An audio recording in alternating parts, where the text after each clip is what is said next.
Goeiemôre geliefdes en welkom weer eens by die Afrikaanse Evangeliese Kerk in Ierland. Geliefdes, vanoggend maak ons klaar met ons studie van Nehemia. En waar ek met julle wil praat is die probleem van permissiwiteit. En ons kyk dan na Nehemia hoofstuk 13. Die probleem van permissiwiteit. Maar as ons dan die woord van God oopmaak, kom ons maak net eers die oë toe. Here, ons sê vir u vanmôre weer eens baie dankie. Nie net dat ons by mekaar kan kom as gelowiges nie net dat ons by u voete kan sit nie, Here, maar vir hierdie wonderlike pad wat ons kon stap deur die boek van Nehemia. Hierdie man van God wat vir ons so baie kan leer, Here. Ons is so geneig om net in die Nuwe Testament te boer en daar's niks meer fout nie. Dit is u woord. Maar daar is soveel skatte in die Ou Testament. En hierdie is 'n verborgde skat wat u oopgebreek het vir ons, Here. En ons sê vir u baie dankie, Here. Dankie, Here, en leer ons dan nou hierdie laaste les uit Nehemia. Leer ons wat die probleem van permissiwiteit is. Here, en ek vra dat u elkeen wat luister sal seën weer eens op 'n spesiale manier, Here, deur ore te open, verstand te open, harte te open en elkeen te lei om hierdie boodskap op hulle eie lewens toe te pas. Here, en ek vra ook dat u my sal seën weer vandag. Raak weer my lippe aan, Here. Spreek weer deur my. In Jesus naam. Amen. Geliefdes, net eers die tegnologie reg kry. Die tweede wet van termodinamika bepaal dat dinge in 'n geslote stelsel na die maksimum toestand van entropie of wanorde sal beweeg. En daardie fisiese wet het 'n parallel in die geestelike ryk. Selfs onder God se mense. Tensy ons voortdurend daarteen veg, dan neig dinge na die maksimum toestand van geestelike entropie of geestelike wanorde. Want ons leef in 'n geestelike en moreel permissiewe samelewing. En tensy ons voortdurend oorlog teen die vlees voer, is ons geneig om al hoe meer soos die geestelike degenerasie te word wat ons omring.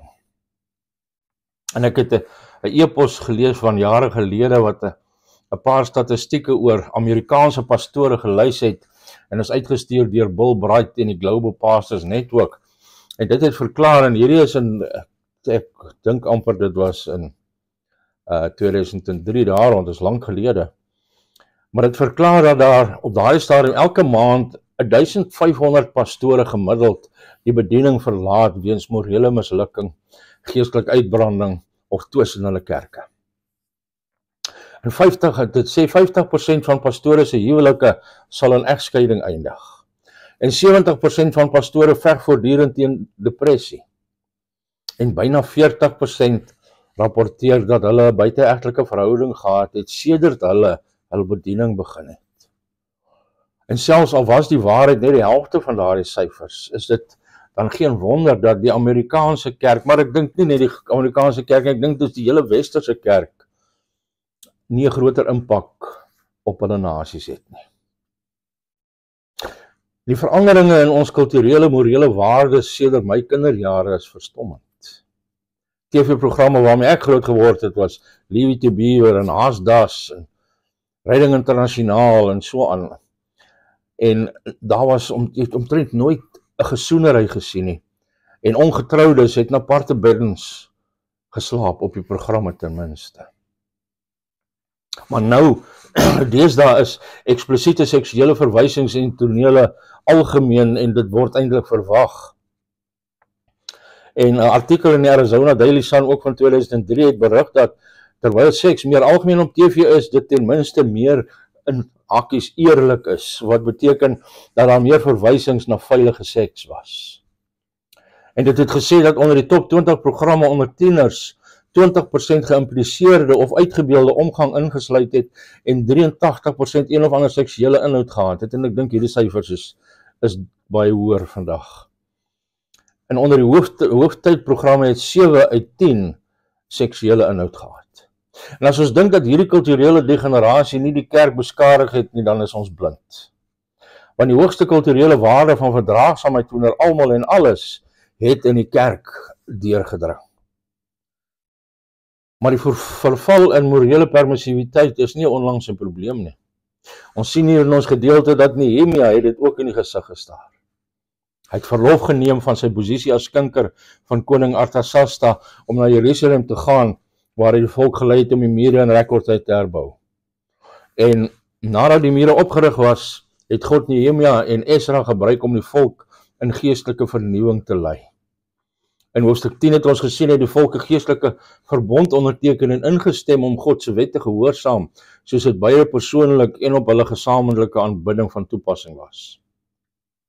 En die klimaks van die boek is die toewydingsviering in hoofstuk 12 wat ons verlede week hanteer het, waar die volk bly was omdat God hulle groot vreugde gegee het.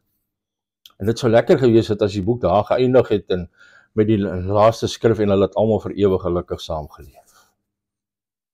Maar die werklike lewe is ongelukkig nie so nie. Na 12 jaar as gouverneur het Nehemia na Persië teruggekeer en ons weet nie hoe lank hy in Persië was nie, maar tydens sy afwesigheid het geestelike permissiwiteit en agteruitgang ingetree. En die tydverwysing in hoofstuk 13 is bietjie dubbelsinnig. Dus is dit nie duidelik of die hervormings van die eerste 3 verse plaasgevind het op die dag van die inwyding van die muur of op 'n ander tyd nie.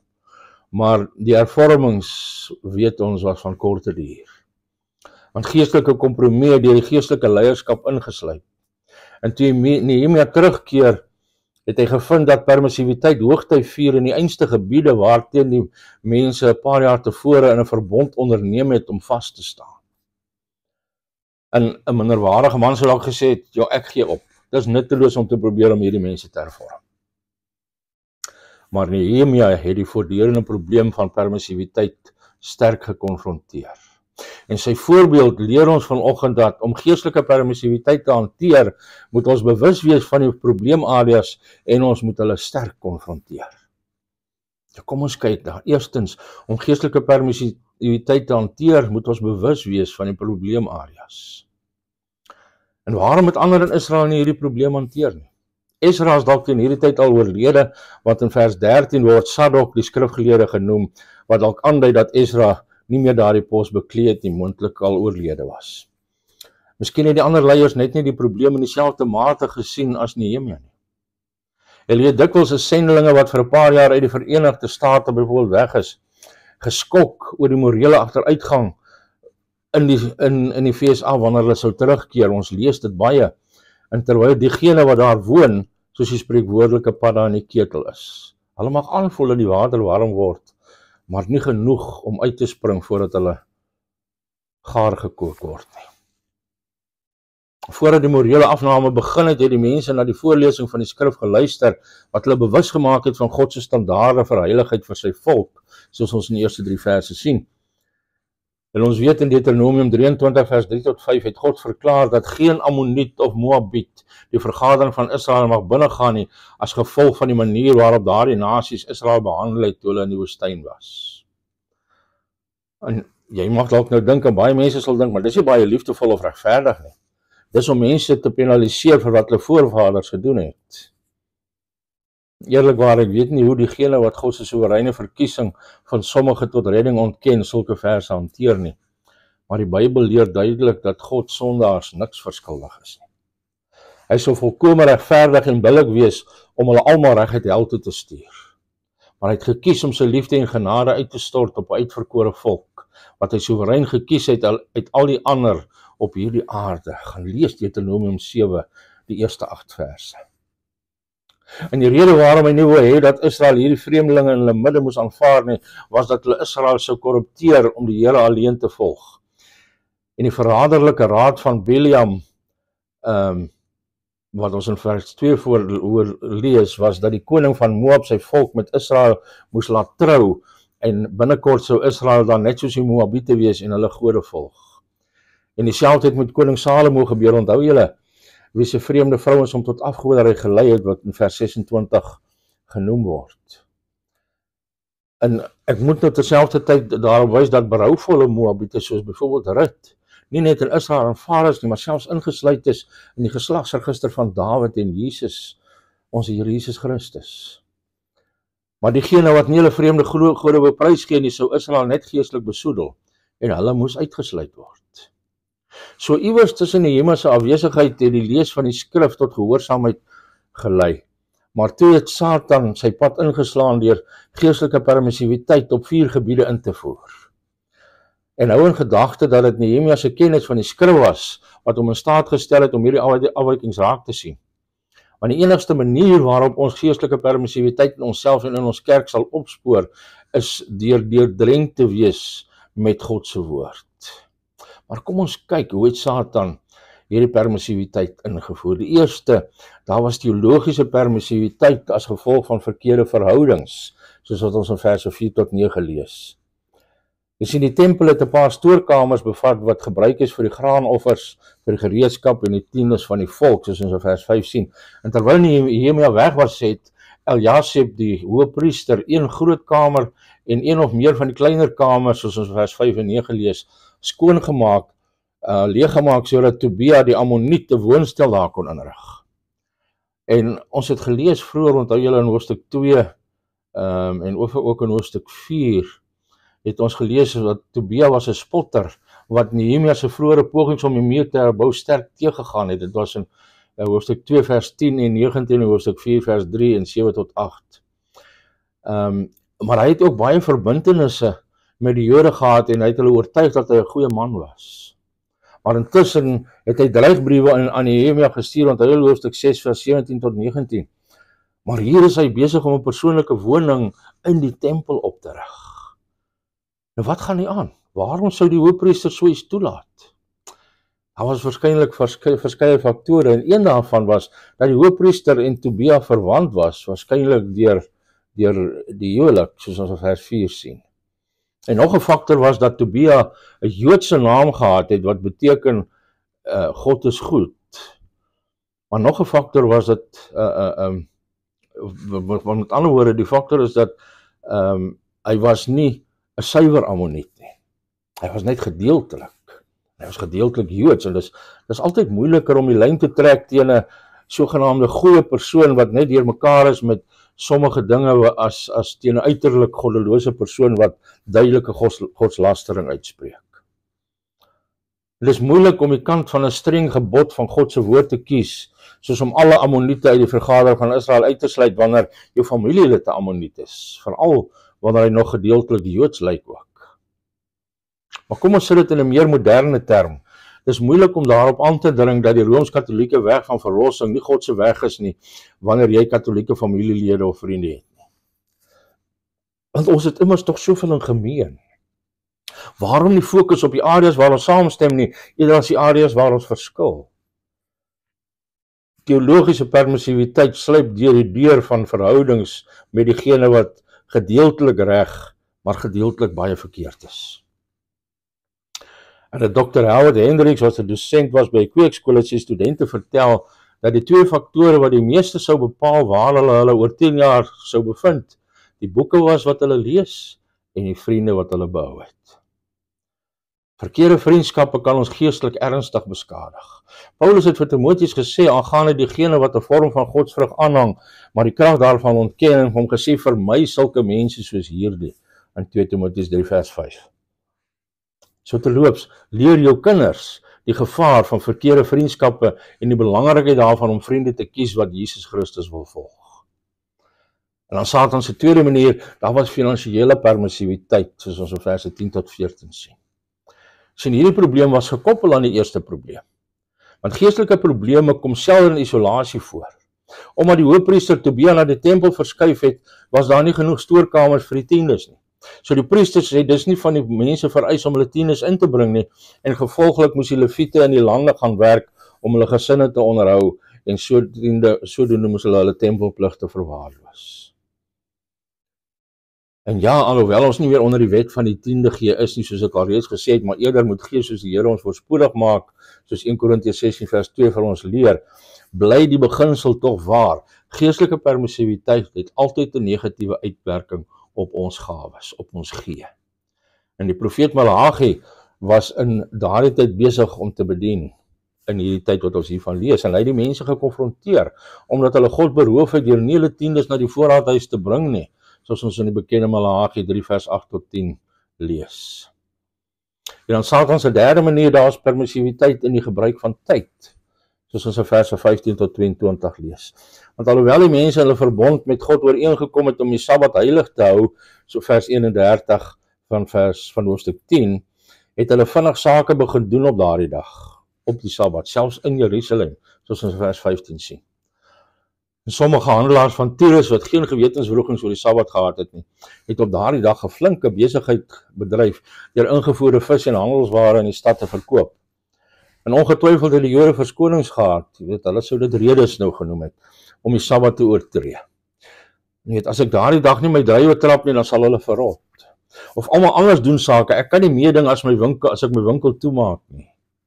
Al daardie ingevoerde vis sal net vrot en vermors word as ons dit nie koop nie. Dit sou nie reg wees om al daardie goeie kos te mors nie. Ons het altyd sulke verskonings. Maar weer eens, ons is nie onder die streng Sabbatswette van Israel nie, ek moet dit weer beklemtoon, maar soos hierdie godsdienstige Jode, is dit maklik om verskonings op te maak waarom ons sake en ons nastreewing van plesier bo aanbidding hoef te stel.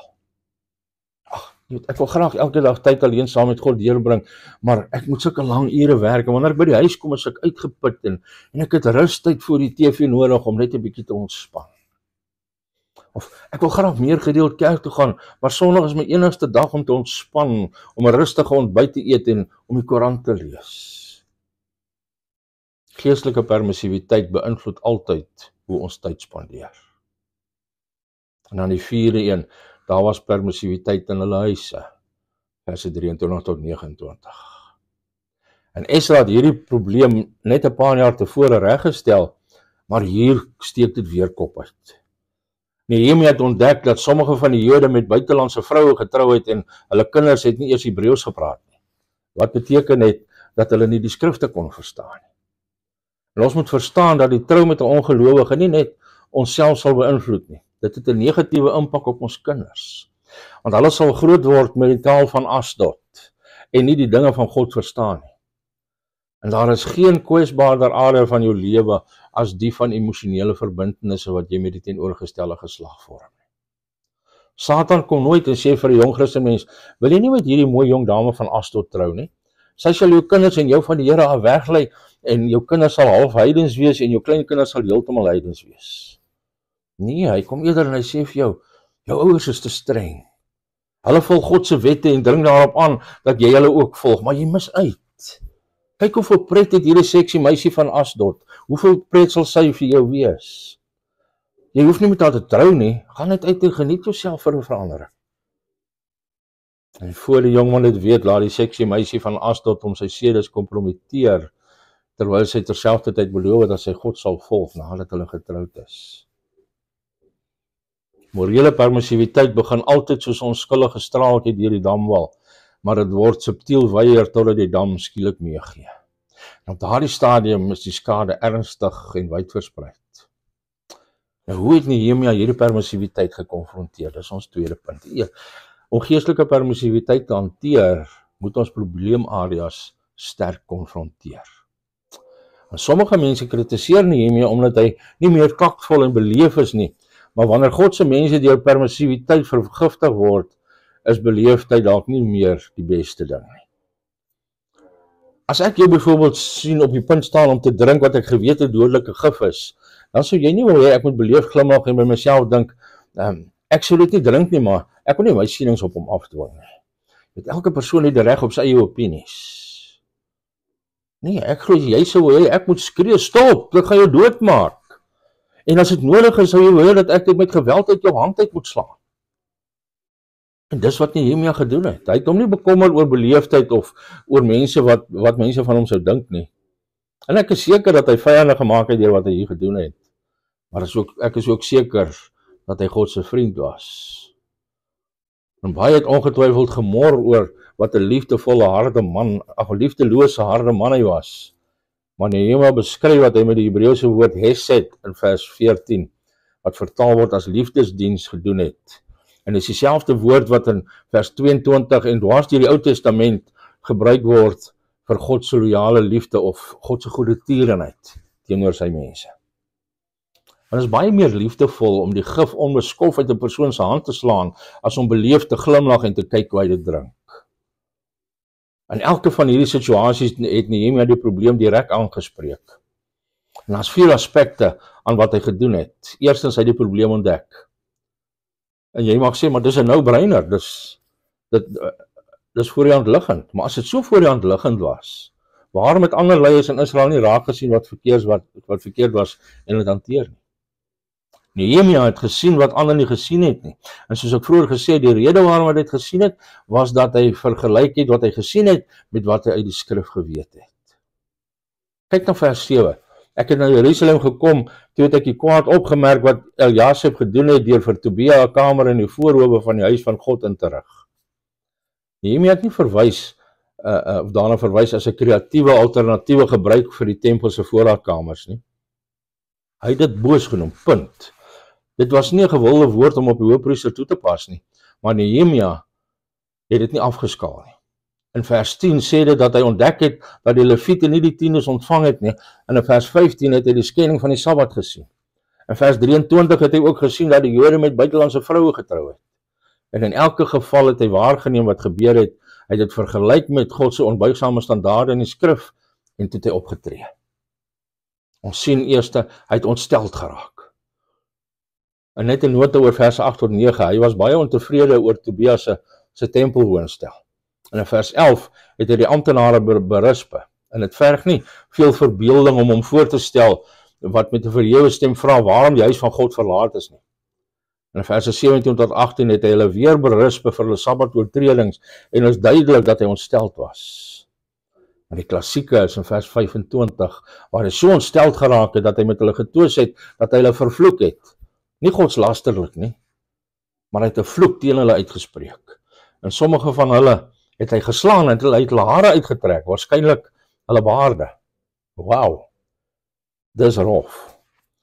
En Derek Kidner in Ezra en Nehemia Tyndale Old Testament Commentary sê, Nehemia se ontploffing was net so kenmerkend soos Esra se ineenstorting.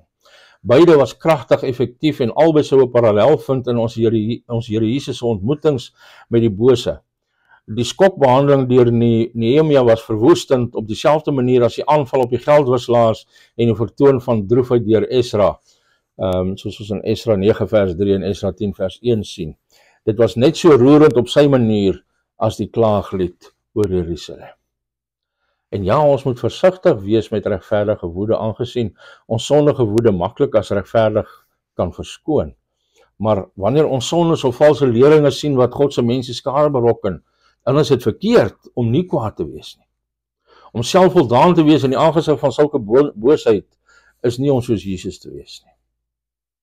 En derdens sien ons, Nehemia het sterk onbeskenbare aksie geneem. Hy het nie net gesê, dit maak my kwaad om te sien hoe Israel van die Here wegdryf en teruggegaan is om sy Koran te lees nie. Hy het die probleem direk aangepak. Hy het persoonlik Tobia se huishoudelike goedere uit die stoorkamers uit gaan gooi. En toe het hulle die kamers laat skoonmaak en het die graanoffers teruggesit. So stel 'n bietjie voor hoe Tobia moes reageer het toe hy by die huis kom en gewonder het wat daardie hoop meubels daar buite sy huis doen, en toe die deur oopmaak as die woonstel tot die plafon vol graan sien. Ek sou graag die uitdrukking op sy gesig voorsien. En wat die tiendes betref, het Nehemia nie net die amptenare berisp in vers 11 tot 13 nie, maar hy het ook in hulle poste herstel en getroue manne aangestel om toesig te hou oor die insameling en verspreiding van die tiendes. En wat die Sabbatprobleem betref, het hy beveel dat die deure of die hekke van die stad op die Sabbat toegemaak, die poorte, en gesluit moes word, soos ons in verse 19 tot 22 sien. En toe het hy manne wagte daar gestasioneer om dit af te dwing.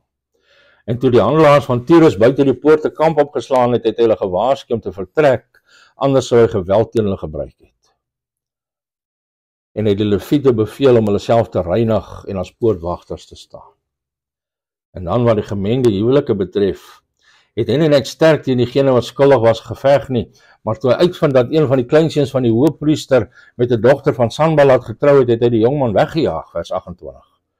Ek dink dit beteken dat hy hom uit die stad uitgejaag het, sodat hy nie die priesterskap kon besoedel deur sy oupa in die ampt op te volg nie. En Derek Kidner sê in daardie selfde boek Ezra en Nehemia, sê op bladsy 132 dat die woord hierdie weggejaag 'n glorieryke woord is.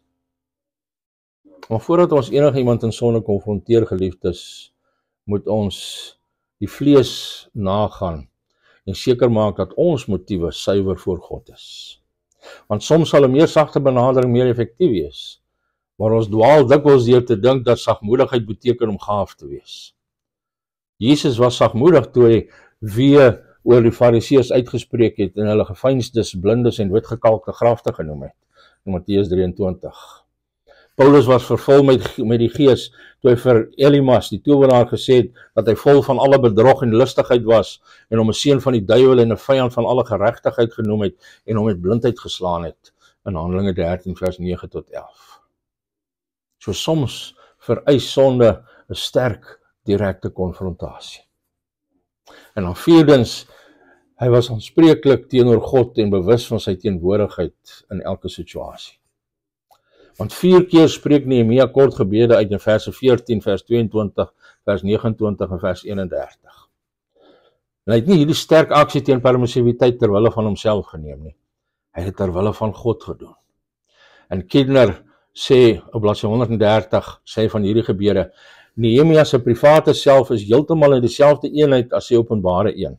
Doelgerig, uiters openhartig en godvrugtig deur en deur. Sy pleidooi om onthou te word spruit uit liefde, nie selfliefde nie, maar soos sy onvermoeide ywer vir God getuig het. Verder spruit die pleidooi uit nederigheid, nie selfbelangrikheid nie, want dit is 'n pleidooi om hulp. Nehemia gee homself en sy saak aan die enigste veilige hande oor. En ek dink dat Nehemia hierdie kort gebede vir God opgestuur het om hom en sy vyande te onthou, omdat hy onderhewige aanval was. Want jy doen nie wat Nehemia hier gedoen het sonder om die toorn van diegene op jou af te roep wie se gemaklike lewenstyle jy omkrap nie. Want Nehemia was nie 'n tipiese politikus wat probeer het om beide kante te paai en 'n kompromis te bereik nie. Hy het nie probeer om 'n gewildheidskompetisie te wen nie. Hy het probeer om God tevrede te stel deur God se mense terug te roep na 'n heilige lewe. En Nehemia se fokus op God is noodsaaklik as ons die permissiwiteit van ons tyd met die regte gees wil konfronteer. Want as ons dit verloor, dan kan ons maklik selfvoldane, morele kruisvaarders word, wat neersien op diegene wat deur sonde verblind is. Om te leef met 'n bewustheid van God se teenwoordigheid en dat ons aan hom moet antwoord, sal ons die moed gee om alleen te staan indien nodig en uit liefde konfronteer. En ten slotte wil ek net sê, dis maklik om die foute van ander te sien, maar om blind te wees vir ons eie permissiwiteit. So ek moedig jou aan, geliefde, om by jouself te begin.